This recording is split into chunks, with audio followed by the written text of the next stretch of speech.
SMA Negeri 5 Bagan Sinembah dalam mata pelajaran sejarah. Ingat kata Presiden Soekarno bahwa bangsa yang besar adalah bangsa yang menghargai sejarah. Pada kesempatan kali ini kita akan berwisata ke Candi Borobudur. Seperti lihat gambar yang ada di belakang saya ini, ya gambar Candi Borobudur ya. Sekarang kita pelajari dulu sejarah Candi Borobudur. Candi Borobudur adalah sebuah candi Buddha yang terletak di Kota Magelang, Provinsi Jawa Tengah, Indonesia. Candi Borobudur adalah candi atau kuil Buddha terbesar di dunia, sekaligus salah satu monumen Buddha terbesar di dunia.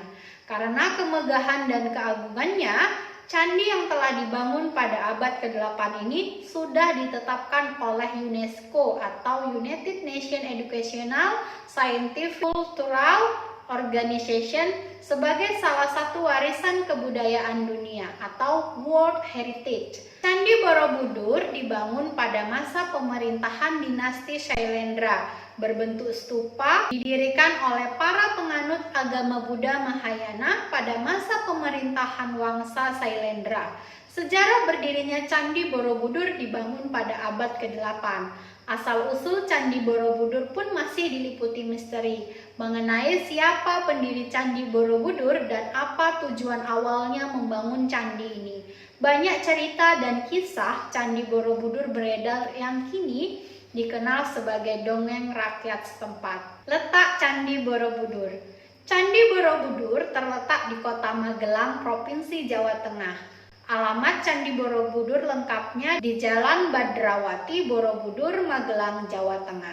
Lokasi Candi Borobudur berada di sekitar 100 km dari Semarang, 86 km dari Surakarta, dan 40 km dari daerah istimewa Yogyakarta. Nah, sekarang kita bahas sejarah Candi Borobudur.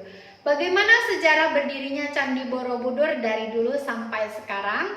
Kali ini kita akan bahas mengenai sejarah Candi Borobudur singkat dari awal mula berdiri, penemuan kembali, dan proses pemugaran candi. Yang pertama, kita ke asal-usul Candi Borobudur. Dinasti Shailendra membangun peninggalan Buddha terbesar di dunia antara 780 sampai 840 Masehi.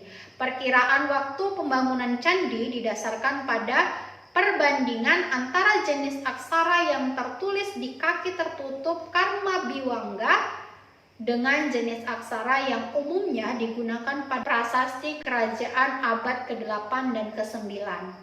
Dinasti Shailendra merupakan dinasti yang berkuasa pada masa itu. Peninggalan ini dibangun sebagai tempat pemujaan Buddha dan tempat ziarah. Tempat ini berisi pertunjukan agar manusia menjauhkan diri dari nafsu dunia dan menuju pencerahan dan kebijaksanaan menurut Buddha. Peninggalan ini ditemukan oleh pasukan Inggris pada tahun 1814 di bawah pimpinan Sir Thomas Stamford Raffles. Area candi berhasil dibersihkan seluruhnya pada tahun 1835. Borobudur dibangun dengan gaya mandala yang mencerminkan alam semesta dalam kepercayaan Buddha. Struktur bangunan ini berbentuk kotak dengan 4 pintu masuk dan 1 titik pusat berbentuk lingkaran. Jika terlihat dari luar hingga ke dalam, terbagi menjadi 2, yaitu alam dunia yang terbagi menjadi 3 zona, yaitu Kamadhatu, Rupadhatu, dan Arupadhatu, dan alam nirwana di bagian pusat. Kita ke zona yang pertama. Bisa dilihat seperti gambar di samping, bagian terbawah itu adalah merupakan area atau zona Kamadhatu, kemudian bagian yang di tengah itu merupakan zona Rupadhatu, kemudian di bagian puncak itu merupakan zona Arupadhatu. Kita mulai dari yang paling terbawah yaitu zona Kamadhatu. Zona Kamadhatu bisa diartikan yaitu alam dunia yang terlihat dan sedang dialami oleh manusia sekarang. Kamadhatu terdiri dari 160 relief yang menjelaskan Karma Biwangga Sutra, yaitu hukum sebab akibat. menggambarkan mengenai sifat dan nafsu manusia, seperti merampok, membunuh, memperkosa, penyiksaan, dan fitnah. Tudung penutup pada bagian dasar telah dibuka secara permanen, agar pengunjung dapat melihat relief yang tersembunyi di bagian bawah. Koleksi foto seluruh 160 foto relief dapat dilihat di Museum Candi Borobudur yang terdapat di Borobudur Archaeological Park. Sekarang kita ke zona yang kedua, yaitu rupa datu. Rupa datu bisa berarti alam peralihan, di mana manusia telah dibebaskan dari urusan dunia. Rupa datu terdiri dari galeri ukiran relief batu dan patung Buddha. Secara keseluruhan ada 328 patung Buddha yang juga memiliki hiasan relief pada ukirannya. Menurut manuskrip Sanskerta, pada bagian ini terdiri dari 1.300 relief yang berupa Ganda Wiyuha, Lalita Wistara, Jataka, dan Awadana. Seluruhnya membentang sejauh 2,5 km dengan 1.212 panel. Sekarang kita ke yang ketiga, yaitu zona arupa datu. Zona arupa datu bisa berarti alam tertinggi atau rumah Tuhan. 3 serambi berbentuk lingkaran mengarah ke kubah di bagian pusat atau stupa yang menggambarkan kebangkitan dari dunia. Pada bagian ini tidak ada ornamen maupun hiasan, berarti menggambarkan kemurnian tertinggi. Serambi pada bagian ini terdiri dari stupa berbentuk lingkaran yang berlubang. Lonceng terbalik berisi patung Buddha yang mengarah ke bagian luar candi. Terdapat 72 stupa secara keseluruhan. Stupa terbesar yang berada di tengah tidak setinggi versi aslinya yang memiliki tinggi 42 meter di atas tanah dengan diameter 9,9 meter. Berbeda dengan stupa yang mengelilinginya, stupa pusat kosong dan menimbulkan perdebatan bahwa sebenarnya terdapat isi. Namun juga ada yang berpendapat bahwa stupa tersebut memang kosong. Sekarang kita ke relief. Relief secara keseluruhan terdapat 504 Buddha dengan sikap meditasi dan 6 posisi tangan yang berbeda di sepanjang candi. Kemudian kita ke bagian koridor candi.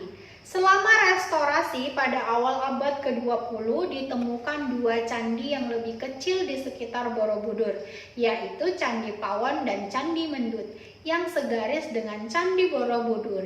Pada Candi Pawon berada 1,15 km dari Borobudur, sementara Candi Mendut berada 3 km dari Candi Borobudur.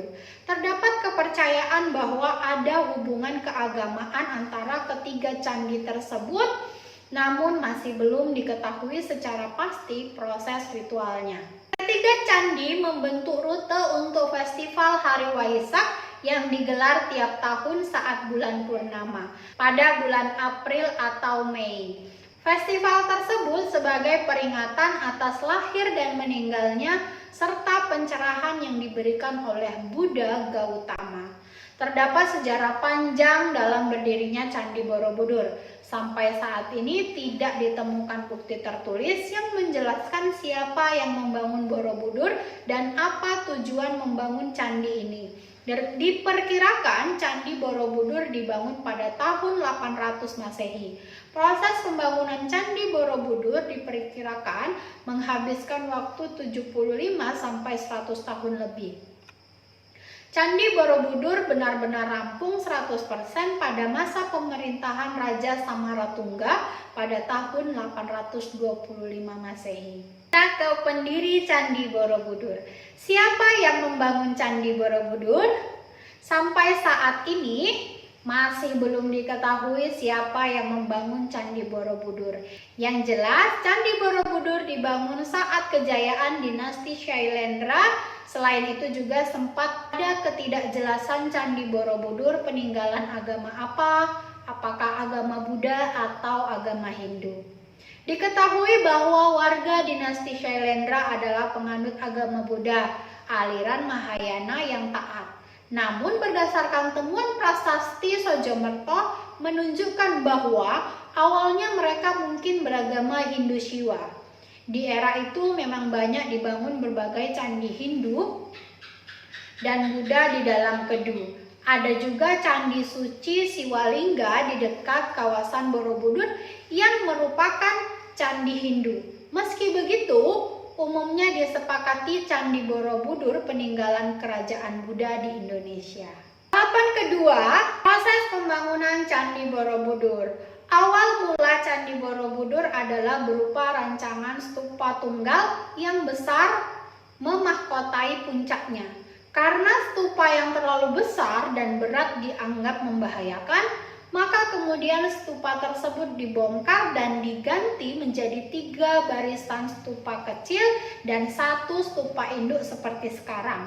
Pembangunan Candi Borobudur bisa dibagi menjadi 4 tahapan. Berikut adalah perkiraan tahapan pembangunan Borobudur.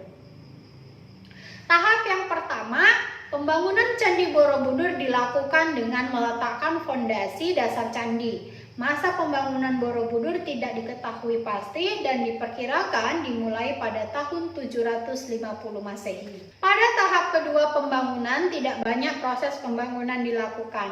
Yang ada hanya dilakukan penambahan 2 undakan persegi, pagar langkah dan 1 undak melingkar. Di atasnya langsung dibangun sebuah stupa tunggal yang sangat besar. Kemudian pada tahap ketiga pembangunan terjadi perubahan rancangan bangunan. Undak atas lingkaran dengan stupa tunggal induk besar dibongkar dan diganti 3 undak lingkaran.